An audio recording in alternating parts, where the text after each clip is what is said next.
And a big war of claims has broken out now over the shooting down of 3 United States Air Force F-15 Strike Eagle fighter jets over Kuwait. The United States military, through its Central Command, has claimed that all 3 fighter jets were shot down as a result of friendly ground fire by Kuwaiti forces in Kuwait.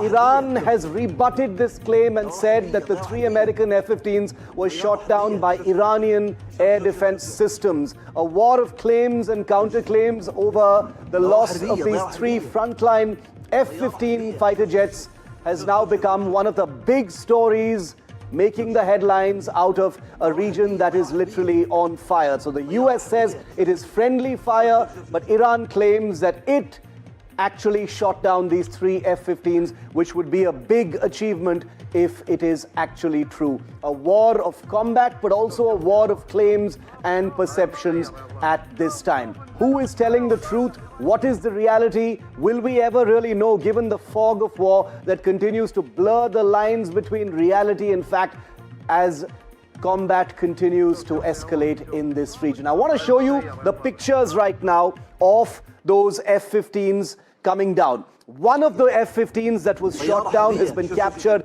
on a mobile phone camera and become one of the most shared images. I'm going to invite onto my coverage now my senior colleague Vishnu Shom, who's been looking at these images very, very carefully. Vishnu, good to have you. Troubling images, and let me say right at the outset that combat losses, Vishnu, of aircraft, not uncommon. These things happen in a hot war scenario. But 3 F-15s going down, virtually at the same time, that's big by any stretch. So it's big by any stretch. The F-15 until today had a 100-0 record in terms of air-to-air combat. Now, this was an air-to-air combat. They could have been engaged by Iranian surface-to-air missiles, as the Iranians are claiming, but that would be a very long stretch. CENTCOM, the United States Central Command, says that they were shot down by the Kuwaitis in a blue-on-blue incident. In other words, fratricide. Yeah, friendly fire. Friendly fire, that's very difficult to actually take place because the missile systems which the Kuwaitis operate are the Patriot. They are compatible with the American-built F-15. Yeah. They've got interrogation systems over there. They have IFF identity, friend or foe systems on board, multiple other ways to ensure that you avoid just this, shooting down a friendly aircraft. So I'm going to show you what F-15s look like. These are, of course, very grainy pictures captured on a mobile phone of the F-15 as it was shot down. It came crashing down. But this is what an F-15 otherwise actually looks like. This is an F-15 fighter aircraft. This is a fighter that has had a long tenure within the US Air Force. They're still, by the way, being built, almost half a century later. They're hugely upgraded, excellent fighters with an excellent safety record, as Vishnu said. But these were, as far as the US military is concerned, shot down, Vishnu, by Patriot systems. I've got some images of what the Patriot system looks like when it fires as well. The Patriot systems which have been supplied, Vishnu, to Kuwait. This is an American-built anti-air system that is deployed in Kuwait to take out enemy aircraft, etc. And it's this kind of system that the Pentagon is basically saying shot down those aircraft. Why are you saying it's difficult? I want you to just detail that a little bit better. Because they're both American systems. Right. So the F-15 has got a transponder on board, as do all military aircraft, number one. Number two, they've got an IFF, or an identity friend or foe system on board. Each aircraft is giving out a particular signature. It's classified and encrypted. Ground-based controllers and air-based controllers on AWACS aircraft on their screens know exactly what it is that is in a particular part of the sky. So you do not fire upon a friendly, and in fact, the system doesn't allow you to do it at all. How there was this incredible mess-up which took place, assuming that America is right, and these 3 aircraft were engaged by a Patriot system, that's something they're going to have to figure out and figure out really fast. But the part of the statement made by CENTCOM, Shiv, which I found really interesting, was when they said that at the time of this incident, there were Iranian aircraft, there were Iranian drones and ballistic missiles all involved in action. The Iranian Air Force, evidently, is actually fighting over here. Now, Iran has itself made claims saying that they shot down these aircraft. They didn't specify whether it was air-to-air missiles or surface-to-air missiles. Yeah. But you and I were looking at the map, and it was, what, 133 kilometers? We've got that map. I want to actually look at that map here. So this right here is little Kuwait, Vishnu. Tiny bit of space between Kuwait and Iran. What kind of air defense systems does Iran have? They've got the Chinese systems which didn't quite work so well in the 133 kilometers. If you were to position an HQ-9 system anywhere in this region, mind you, it's being intensely watched by the Americans using satellites. You could technically have a solution at a range of approximately 200 plus kilometers. The HQ-9, which is a variant of the Russian S-300 system, considerably inferior to the S-400 we operate, but capable nonetheless, technically has the ability of hitting targets at this range. Now, that said, there is a huge narrative battle, right? If Iran, in effect, did shoot down 3 American fighters, that would be a first for them. And F-15s. Incredible. Any of these aircraft. You know, these aircraft have jammers. These aircraft have radar warning receivers. They've got other sensors, off-board sensors through AWACS platforms, ground-based platforms, which alert them on threats. They've got a data link between other aircraft. That means all of the aircraft in the formation know what is happening in the airspace around them. For something like this to take place as a result of Iranian action, that would be an incredible piece of action, not least of all because, as I said, these very large surface-to-air missile systems are unwieldy. You can't find them. They're easy to spot. So if you've disguised them, if you had them moving from place to place, you've ambushed these F-15s, then technically it's possible. But what the Americans say, that this was blue on blue, friendly fire, somehow or the other, I sense that might well be the case. And because analysts are a little incredulous about the friendly fire narrative or the claim that's being made by the Americans. Unbelievable, Shiv. Just look at this footage. It's incredible. The aircraft goes into a flat spin, and I'm not surprised whatsoever because the F-15, like you said, has an incredible record. One of the aircraft. There's footage of 2 of them. There's 3 went down, as we know. And there are some unverified pictures of the pilots as well. No, I'm pretty sure those are accurate. 6 pilots and weapon systems operators. The rear in the F-15 Strike Eagle is a weapon systems operator. Men and women, pilots and weapon systems operators. 6 of them in 3 aircraft, 2 in each aircraft. They managed to get out. It is quite something that they ejected safely. This is that shot where you see the missile actually hit the F-15 and then it goes. It's quite amazing that they managed to eject safely. There was this one photograph, Shib, of one of the pilots being confronted by a Kuwaiti person on the ground who had a wrench with him. And this guy says, no, hang on. Of course, in a few moments, they realize that, look, he's a friend, he's one of ours. That CENTCOM statement really important. They've spelled out the details, and they said they continue to work very closely with their Kuwaiti partners. The weird thing about this story is I wonder if we will ever know. The Central Command has been very categorical. They've said friendly fire.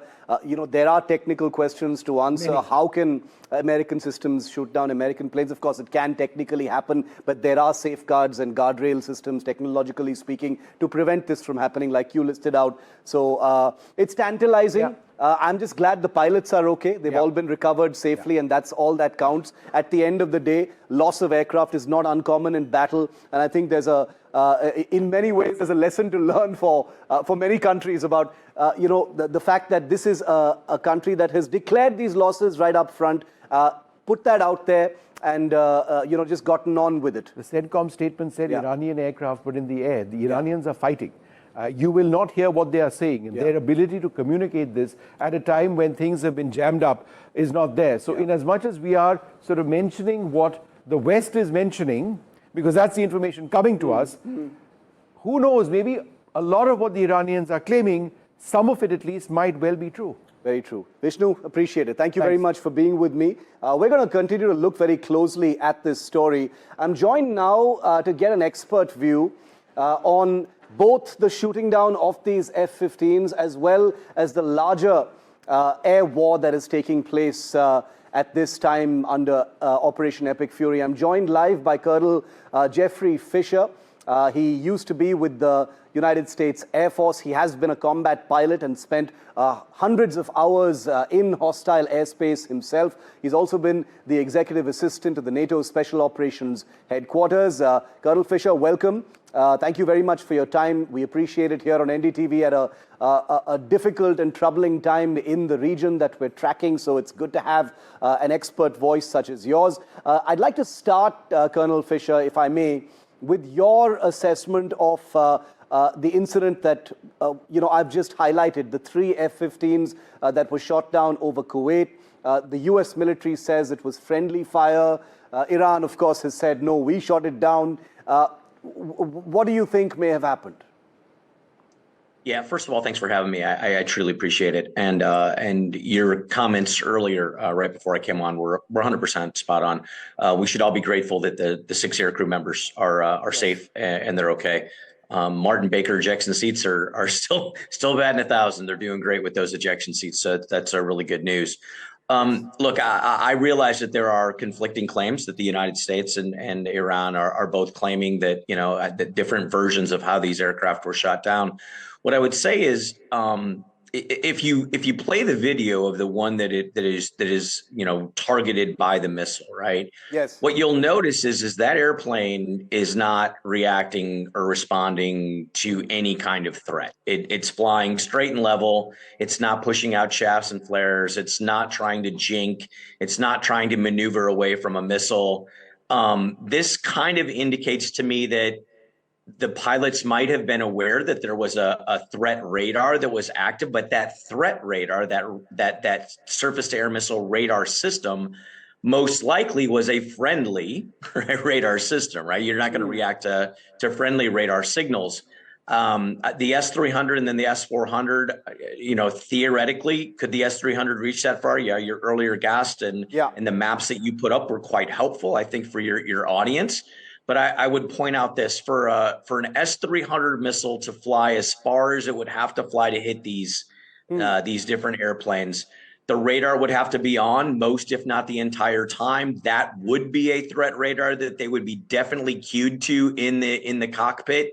They'd be quite aware that that something was locked onto them, and they would not be flying straight and level at all, and they'd be running for the dirt, because you and I both know, right, the curvature of the Earth is a great masking tool. Radar can only work when it has direct line of sight. So if you're really close to the Earth and you have curvature of the Earth of over, what was it? I think you said 130 kilometers, right? That there's very little chance that radar is going to be able to see you. Yeah.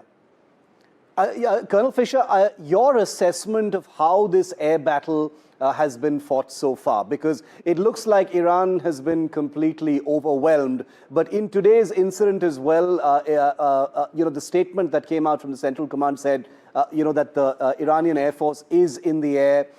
Does that suggest that there is an attempt being made to fight back? Because in video after video, it seems pretty clear that aircraft on the ground are being shot like fish in a barrel.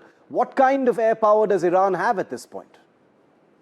I think, I don't know, right? I'm not getting the intelligence briefs anymore like I used to when I was still in the military. But I would say that, when the Iranians say that they have air power in the air, or you even have CENTCOM saying that there's assets in the air. Remember, an asset could be anything from a Shahed drone to a MiG-29 to a Su-35. So, rightly so, if you're CENTCOM or you're the Western forces in this case, you want all of those shot down. Is it possible that Kuwait had mixed up signals on their air defense systems and they misidentified an F-15 for instead of a Shahed drone? Yeah. That's quite possible. We don't know what it is. I would, again, here's where part of my my training and my background comes in. I understand that there's a possibility that Iran would be flying its airplanes in what we call a defensive counter-air role, flying their airplanes to defend their airspace. They are under attack. But in a defensive combat role, you wouldn't transit outside of your country into Iraq and into Kuwait to go shoot someone else down. You'd be anchoring over high value targets. You'd be anchoring over city points and headquarters, trying to actually defend your airspace, not transiting away from it. Colonel Fisher, you've been a combat aviator. You've flown in operations. I know you've flown in hostile airspace as well. So I want to ask you a personal question, because sitting in a cockpit, flying into, the proverbial line of fire where airspace is contested, what is that like? Even with all the technology that the United States Air Force would have had at its command, the advantages of excellent intelligence and targeting data, flying into contested airspace like Iranian airspace would be no easy task by any measure. I'm not asking you to conjecture, but what does that feel like for a pilot?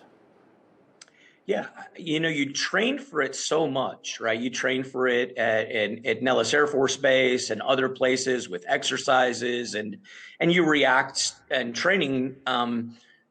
I would tell you, though, that the training at some point, that gets turned off, and you hope that you have enough of that, as you're transiting from, let's say, friendly air territory into enemy air territory. This is somewhat of a challenge. It's daunting. It's intimidating, right? And I think that some of the problem is right when you first transit, your heart rate and your pulse and your awareness is super high sensitive.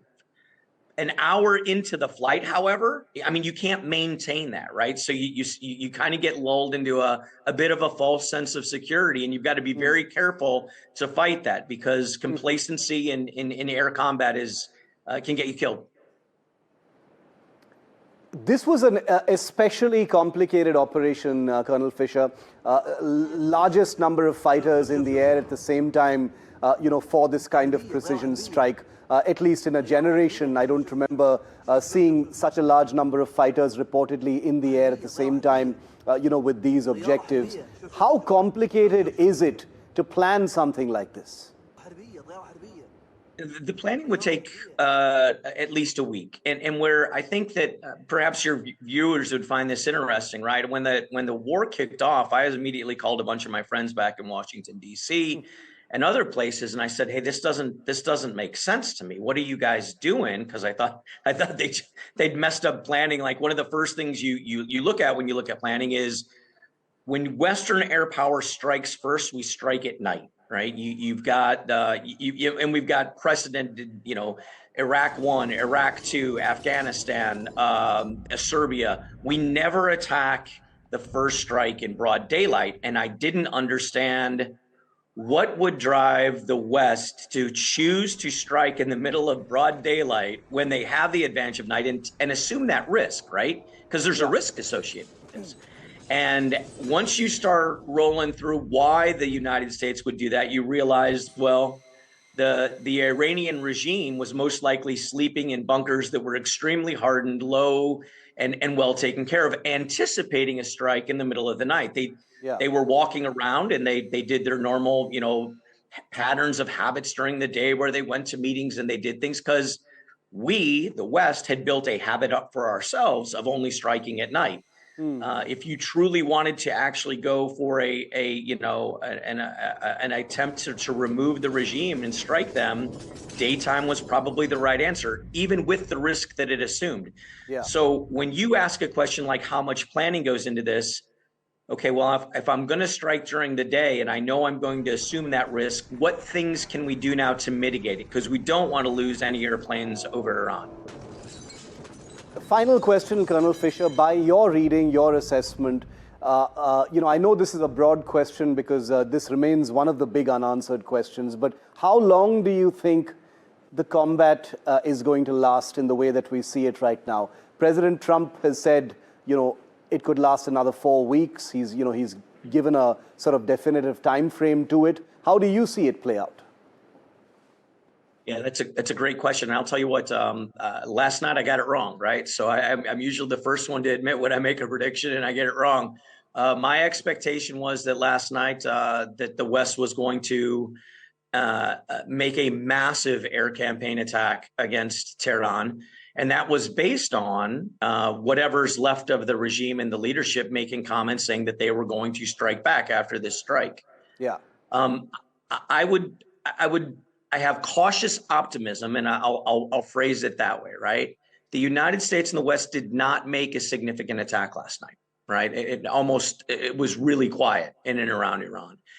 And even though Iran has made public claims to say that they were going to strike back with fury and vengeance, I think we have enough examples to say that sometimes what Iran puts out publicly and what Iran is negotiating diplomatically back channel are two different things. Yes. And so I'm cautiously optimistic that actually someone in Iran is stepping up and they're actually talking to the West, whether it be the US administration or the Israeli somebody, and saying, hey, let's see if we can find a way to end this quickly.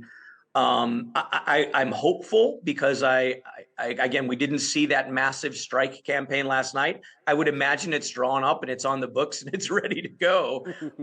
But it didn't happen. And that gives me cause of optimism. Some people who've asked me, well, what does that mean? Why would Iran make strikes today?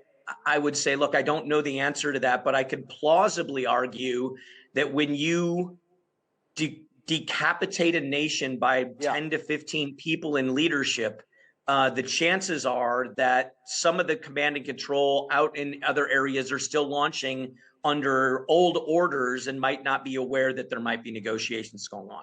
So my hope is that we can end this quickly, but hope springs eternal, and it's probably not a good strategy.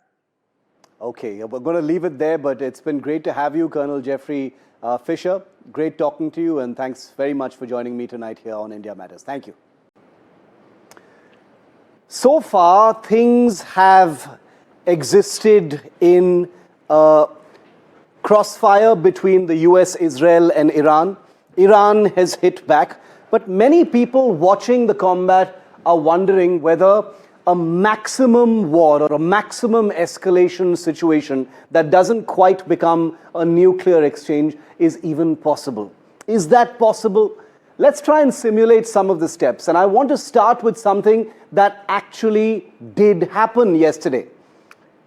So this is how it all begins if we were to simulate this entire situation simply spiraling completely out of control. Now, I want to put a disclaimer here and say this is not what anybody should wish for, but this is war. It's a terrible business and things do tend to go out of control. What if it was a nightmare scenario? Step number one, Iranian missiles hit the USS Abraham Lincoln, which is in the Persian Gulf. Mind you, this is something that the Iranians actually did yesterday, never mind that they missed. Let's assume that the missiles actually hit in a theoretical scenario. 47 sailors are killed. The nuclear-powered supercarrier is disabled. It's the first successful strike on a US supercarrier in history. What happens next in this simulation? Step number two, the US responds by wiping out the Iranian Navy. Again, this is already sort of happening. Every Iranian naval asset in the Gulf is destroyed within hours. The IRGC Navy simply ceases to exist. This, by the way, like I said, has begun to happen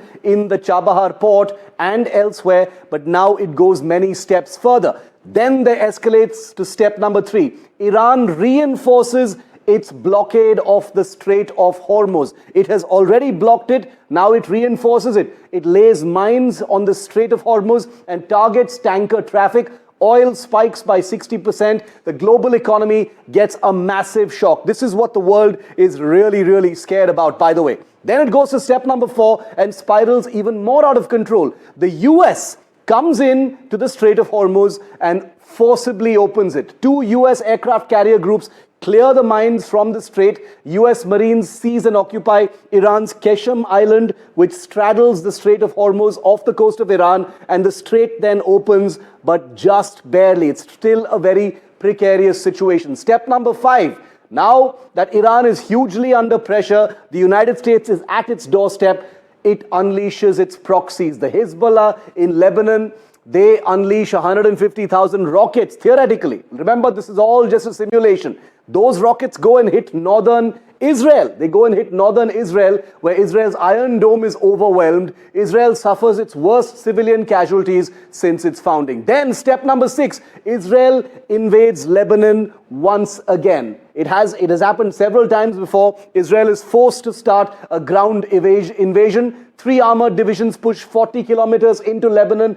Urban warfare of the kind we saw in the last couple of years erupts. All Israeli reserves are activated to a full war scenario. Then comes step number 7. Iran and its proxies target every US base. It's already happening. Remember, it's not unrealistic, but this is a simulation. Iraqi militias, the Houthis and Syrian proxies simultaneously attack all US forward positions. The whole region is suddenly escalating by many, many degrees. Then comes step number 8. The US effects a second Iranian decapitation. They've already decapitated the main leadership. Now it's a second rung decapitation where American B-2 stealth bombers destroy the remaining Revolutionary Guard Corps command infrastructure and all the military control nodes. Iran's parallel military structure is smoked in just a matter of a few hours. Iran goes cyber in step number 9 as a response. Aramco has already been struck with missiles in Saudi Arabia. That happened in real life today. Now in this simulation, Aramco crashes online. Dubai's financial system goes dark. Gulf desalinization plants are compromised, which means water for the entire region is compromised. Civilian infrastructure collapses. This is where it starts to become even more troubling. Then step number 10, Saudi Arabia steps in and declares war on Iran. Saudi Arabia, which has entered the war in a limited way already today, formally joins the war at full scale. The war is now a regional alliance in the Gulf versus a desperate and dying Iran. Then comes step number 11. Iran targets Israel's nuclear sites. 20 Iranian ballistic missiles or hypersonic missiles are aimed at Israel's nuclear facility, seen as a final warfare escalation, a desperate final step before the inevitable end. Step number 12, Israel signals the unthinkable. The Israeli Prime Minister warns the next Dimona strike would trigger a response that Iran has never ever contemplated. And then comes step number 13, which is the final straw, where the US ends all remaining Iranian missile and command infrastructure. Every silo, every launcher and production facility hit in a single 90-minute window. Iran loses its long-range strike capability entirely. There is simply nothing left in terms of offensive action or offensive power. And Iran threatens a dirty bomb in response. This is absolutely the final step. The remnant Revolutionary Guard Corps units broadcast footage of radiological material. The Gulf capitals begin partial evacuations out of fear of a dirty bomb. No one knows if it's a bluff or if there really is something that Iran has in its hand. And then the nightmare scenario, it's maximum war with no exit. Iran is militarily finished. No navy, no air force, no missiles, but 85 million potentially radicalized Iranians and a regime with nothing left to lose is the most dangerous Iran imaginable. The ladder has one more rung. You already know what that rung is. But like I said, this is a sub-nuclear scenario, and everyone knows that this may not be where it finally stops. Well, the Pentagon today spoke for the first time through the Secretary of Defense, Pete Hegseth, about Operation Epic Fury. Here's what he said. Turns out the regime who chanted death to America and death to Israel was gifted death from America and death from Israel. This is not a so-called regime change war, but the regime sure did change. And the world is better off for it. President Trump puts America and Americans first. He doesn't hesitate, and neither do our troops. The mission of Operation Epic Fury is laser focused. Destroy Iranian offensive missiles, destroy Iranian missile production, destroy their navy and other security infrastructure, and they will never have nuclear weapons. We're hitting them surgically, overwhelmingly, and unapologetically. With every passing day, our capabilities get stronger and Iran's get weaker. We set the terms of this war, from start to finish. Our ambitions are not utopian. They are realistic. scoped to our interests and the defense of our people and our allies.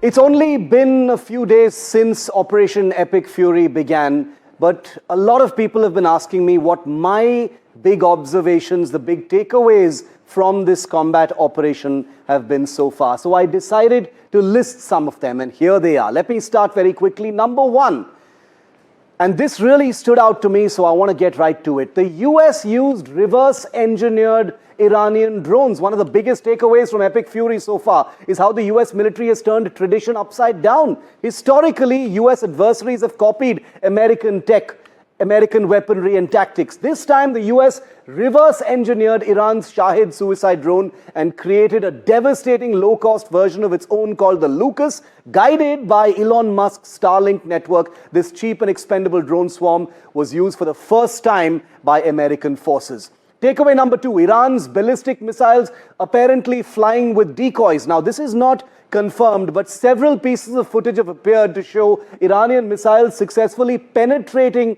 Israel's formidable air defense shield. Now, analysts are speculating that new decoy technology added to these missiles has helped saturate Israeli interceptor networks to allow the actual missiles through. But this remains in the realm of technological speculation, so I don't want to put too much of weight on that.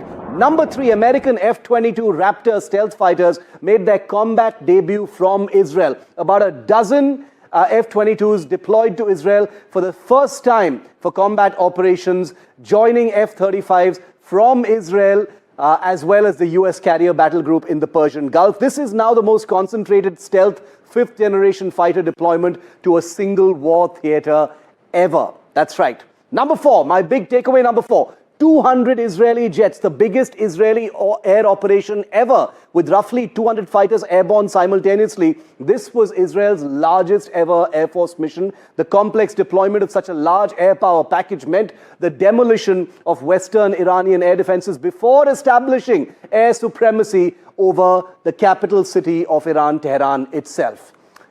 Then comes number five. This was one of the most intense opening moments of any conflict. The US and Israel struck over 1,000 Iranian targets in just the opening hours of Saturday. The US Central Command has called it the largest regional concentration of American military firepower in a whole generation. Let's come to takeaway number six. US Growler jets, the EA-18 Growler jets blinded Iran's entire air defense. The most overwhelming use of electronic warfare that I have seen in my lifetime. US Navy Growler electronic attack aircraft from two aircraft carriers jammed Iran's integrated air defense system from the outset. This was key to letting 200 Israeli jets operate freely over Tehran and do their job. Number seven, my big takeaway number seven, Israel's Iron Beam laser defense system intercepted aerial threats from Lebanon during Roaring Lion, its first operational use during active hostilities. At near zero cost per shot versus up to $150,000 per missile interceptor, the economics of this new weapon system have now proven their use, and that benchmark will dictate future use as well. It's very, very big. My big takeaway number eight, the third big failure of China's HQ-9B air defense system in less than a year. Now, Iran's newly acquired HQ-9B SAM system was systematically dismantled across western and central Iran, including the battery protecting Tehran. Its third consecutive failure after India's Operation Sindoor and the US intervention into Venezuela. Analysts see this raising serious questions on Chinese arms exports and every nation operating Chinese air defense gear. Now we come to number nine, my big highlight number nine, Iran's spectacle over strategy approach. Iran struck the Dubai International Airport, the Burj Al Arab, the Fairmont Park Hotel in Dubai, and the Kuwait International Airport, among others. They also struck an Amazon cloud server building today. The strategy: generate images of fire near iconic landmarks to coerce Gulf leaders into demanding a ceasefire. It backfired, with every targeted state actually condemning Iran. So it had the opposite effect. Takeaway number 10, cheap drones, disproportionate effect. Iran demonstrated that very, very inexpensive subsonic drones like the Shahid can reliably reach and damage high-value infrastructure. Dozens broke through Gulf state air defenses, hitting airports, hotels, even military compounds and headquarters. The lesson: a $20,000 drone or even $1,000 drone penetrating a $500 million facility changes what air defense has to mean. Even the world-class Patriot batteries couldn't stop all of them. My big takeaway number 11, the threshold has been crossed. Iran has fired at a US aircraft carrier. Iran fired 4 ballistic missiles yesterday at the USS Abraham Lincoln supercarrier in the Persian Gulf. The US Navy, of course, said the missiles missed by miles, but the fact that Iran targeted a nuclear-powered aircraft carrier with ballistic missiles is a combat threshold no adversary has previously attempted to cross. It's a big one. My takeaway number 12, Iran's dead hand launch authority. Now, Iran's supreme leader, the Khomeini, had long been reported to have pre-delegated strike authority to a network of deputies, what is called a dead hand mechanism, activated upon his death. Iran's retaliation came faster and broader than its 2025 response during the 12-day war. The lesson for planners is decapitation doesn't mean immediate disarmament. You're still seeing the effects of that right now. Even at this moment, while I bring you this broadcast, Iran is still firing drones and missiles. And number 13, combat AI at scale for the first time. This is perhaps the most important takeaway, viewer, and this will become even more important. Operation Epic Fury marked the first time AI-assisted targeting and battle management was used at this scale in a live warfare operation. The US military's autonomous targeting systems processed real-time intelligence from satellites, drones, and signal intercepts to dynamically allocate over 1,000 aim points across more than 20 weapons platforms simultaneously. It's never been done before. A coordination task impossible for human planners alone in the available time window. It has completely changed the paradigm of warfare, and we are still in the very early stages of actually understanding how AI was used in this combat operation. And we've got breaking news coming in. A world exclusive. Prime Minister of Israel, Benjamin Netanyahu, has just spoken to NDTV in Israel. This is a huge world exclusive. Let's listen in. Can you say a word? Yes, I spoke. How was the meeting, sir? I spoke to our great friend, Prime Minister Narendra Modi. Spoke to him at length yesterday. Thanked him for his standing with Israel, standing for the truth, and for the enormous friendship of the people of India. They are much admired and loved in Israel. And I won't get into the details of the conversation, but I've spoken to him and I've spoken to many other leaders in the region and beyond. Thank you. Can you say a word? Yes, I spoke. How was the meeting, sir? I spoke to our great friend, Prime Minister Narendra Modi. Spoke to him at length yesterday. Thanked him for his standing with Israel, standing for the truth, and for the enormous friendship of the people of India. They are much admired and loved in Israel. And I won't get into the details of the conversation, but I've spoken to him and I've spoken to many other leaders in the region and beyond. Thank you.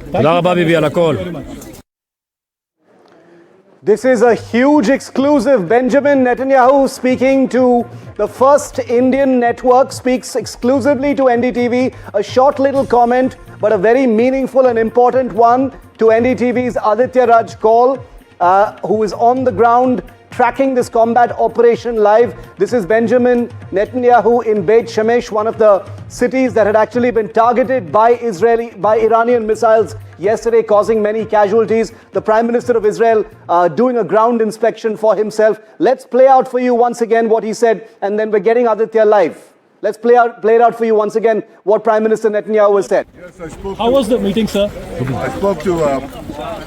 I spoke to our great friend, Prime Minister Narendra Modi. Spoke to him at length yesterday.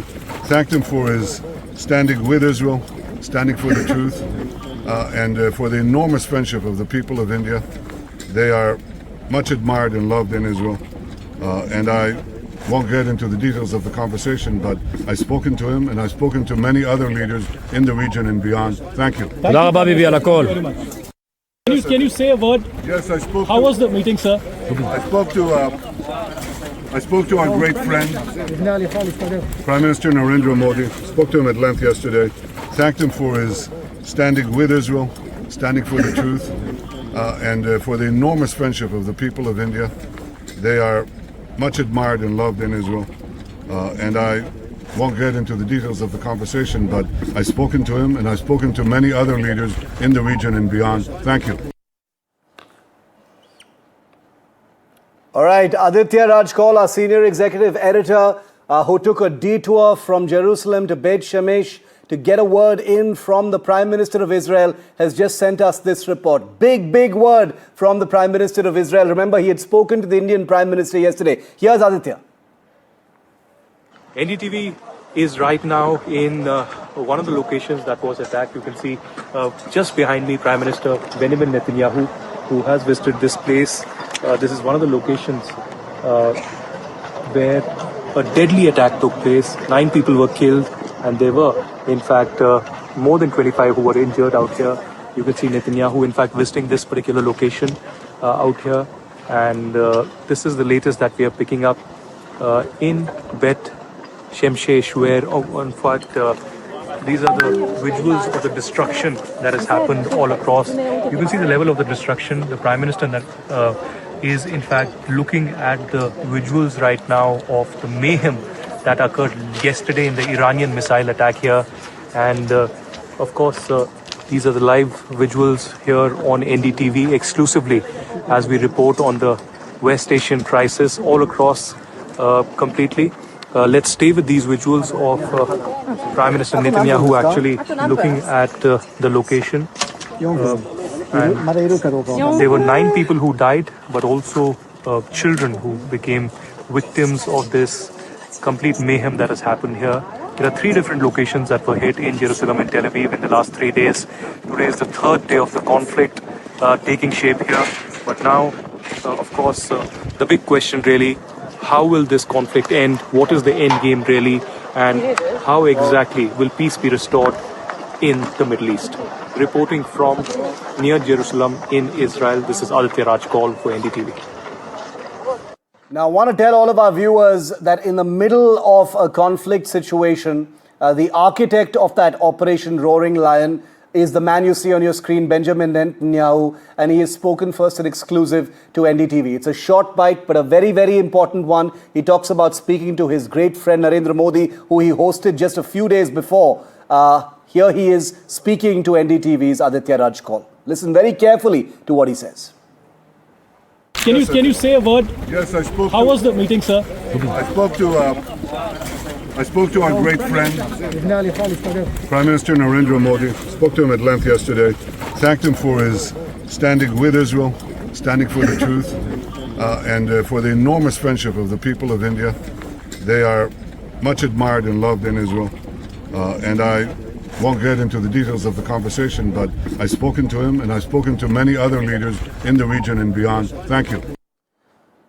Remember that Benjamin Netanyahu had a conversation with Prime Minister Narendra Modi on the phone yesterday. The 2 leaders are in touch. He hosted the Indian Prime Minister on a 2-day visit just before Operation Roaring Lion began. So India and Israel have a very open channel of conversation over what is happening. They had that conversation on the phone yesterday as well, where the Indian Prime Minister has reiterated India's stand as far as peace being a priority in the region. Today is day 3 of Operation Roaring Lion and Operation Epic Fury, the 2 twin operations by Israel and the United States against Iran. The combat, the conflict, the crossfire continues to happen. Beit Shemesh, the city where you see Prime Minister Netanyahu speaking to NDTV in, is a place where 9 people, including 3 people from the same family, were actually killed. That's where missiles landed yesterday.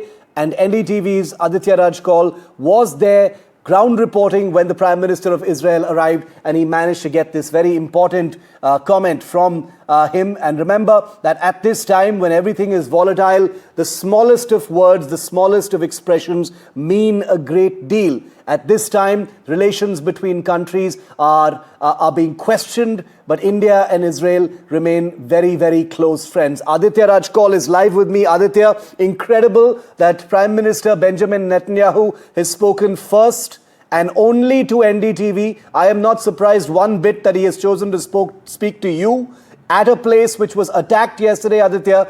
He spoke a very few words, but each one of those words carried a huge amount of meaning. Tell us about that, Aditya. Big one. Absolutely, Shiv. It's a huge world exclusive here on NDTV that Israeli Prime Minister Benjamin Netanyahu speaks first with NDTV. He hasn't spoken to any global network till now, but while he was, coming to this particular location, Bet Shemesh, where unfortunately 9 people lost their lives and many others were injured. They are still in the hospital. It's a very major tragedy that has happened here last night. And while he was leaving, I asked him a question on speaking to the Indian Prime Minister last night, because we saw an X post from Prime Minister Modi. Upon hearing my question, he turned back, he walked towards me, and then he wanted to answer. And he said that, yes, I have spoken to my good friend, Prime Minister Narendra Modi, and I want to thank him for his friendship. So this comes just days after Prime Minister Modi made a very, very significant visit to Israel amid the global and the geopolitical tension that are coming here. And certainly it's a big statement amidst the crisis, and he's thanking Prime Minister Modi for his friendship. I'm coming to you for another question, Aditya, but I quickly want to just play out that soundbite once again. Let's just play that out once again, and then I'm going back to Aditya. Can you say a word? Yes, I spoke. How was the meeting, sir? I spoke to our great friend, Prime Minister Narendra Modi. Spoke to him at length yesterday. Thanked him for his standing with Israel, standing for the truth, and for the enormous friendship of the people of India. They are much admired and loved in Israel. And I won't get into the details of the conversation, but I've spoken to him and I've spoken to many other leaders in the region and beyond. Thank you. Aditya, the incredible thing about what Netanyahu has said to you in this world exclusive comment, and I'm going to say world exclusive because this is the man literally at the top of the chain, conducting this entire operation against Iran, and he has still found time to speak to you, to speak to NDTV and say the words that he did. That's the reason why it carries so much meaning. And he just hosted the Prime Minister of India a few days ago. He spoke to him on the phone yesterday, but he still feels it's important to reaffirm that India-Israel relationship to you, Aditya. Big one. Absolutely, Shiv. India-Israel relationship is at another level. I've been tracking this relationship for over 15 years now. And what is significant really is that Prime Minister Modi chose to come to Israel at a time when there were war clouds looming large all across. We knew that the attack could happen any time, and he still chose to come here. That certainly sends a message to the larger society, not just to the Prime Minister, his friend, that India stands with Israel when it comes to countering terrorism. And certainly we will not tolerate that. And Prime Minister Netanyahu, the Israeli Prime Minister, speaking to NDTV, a world exclusive here, on the third day of the major conflict, third day after Khamenei was in fact wiped out and he was neutralized, and there were many commanders of the IRGC that were neutralized also. Netanyahu stopping at Bet Shemesh and in fact speaking to NDTV about his friendship with Modi, thanking him amidst the crisis. He confirms he has spoken in detail with Prime Minister Narendra Modi. He will not get into the details, but he thanks his good friend Prime Minister Modi. He says he's a great friend and thanks him amid this crisis. It's a loud message coming in from Israel. As you said, one of the tallest figures right now, who's being monitored and tracked very closely on what his next steps could be, that could determine the future of Iran and perhaps the future of the larger Middle East. And Aditya, Prime Minister Netanyahu's job has just gotten exponentially more difficult. You've got attacks coming in from Lebanon. Iran continues to have that offensive capability. They've demonstrated in Jerusalem and Beit Shemesh, where you've been reporting from over the last 48 hours. And therefore, this is a man, who is at the top of that war-fighting chain right now. He is traveling around Israel at this point of time, like the place where you got that soundbite from him. And it is clear from his face as well that not only is it important to say these things as far as India is concerned, but also that he knows that there is a long road ahead on this war. He's got a big job on his hands. Absolutely. The geopolitical tension that we are in is unprecedented. There are unprecedented consequences, not just for West Asia or Israel, Iran and US, but for the larger world as well. The world has almost come to a standstill when it comes to, connectivity, trade, etc.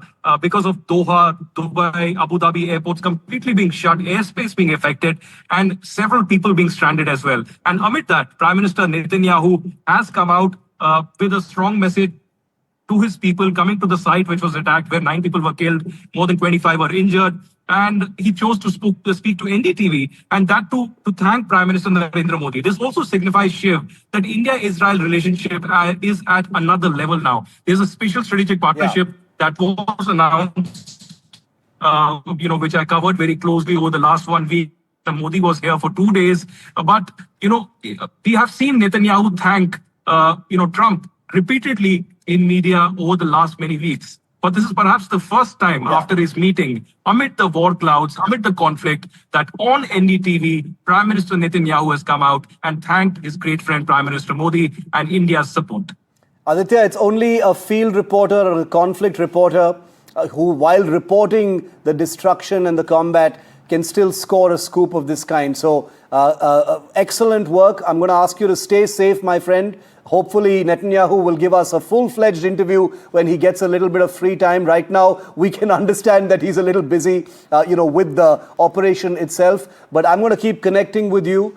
Big comment from Prime Minister Netanyahu, the Prime Minister of Israel, first and exclusive and only so far to NDTV's Aditya Raj call. Here's that comment once again. Can you say a word? Yes, I spoke. How was the meeting, sir? I spoke to our great friend, Prime Minister Narendra Modi. Spoke to him at length yesterday. Thanked him for his standing with Israel, standing for the truth, and for the enormous friendship of the people of India. They are much admired and loved in Israel. And I won't get into the details of the conversation, but I've spoken to him and I've spoken to many other leaders in the region and beyond. Thank you. Well, world leaders always speak first and exclusive to NDTV. We take war and conflict very, very seriously, and we will continue to report everything that happens in this evolving situation. Stay tuned, there's much more coming up after this very short break.